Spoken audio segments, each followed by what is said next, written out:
Hey folks, I want to show you how to use a simple avocado to lose weight, feel healthy, get beautiful skin and hair.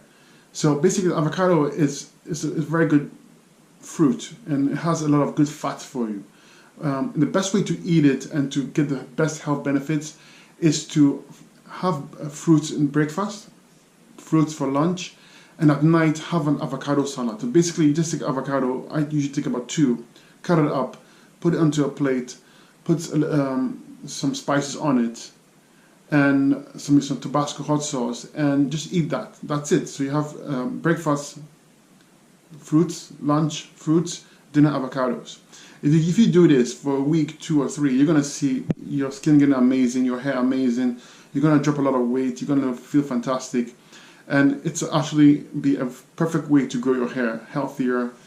Skin beautiful. You have to try to believe it. Again, fruits, so a fruit like say oranges or apples in the morning, you can have as much as you want, and lunch you have the same, or you can have grapes, and then dinner you have 2 or 3 avocados, and then you go to bed. That's it.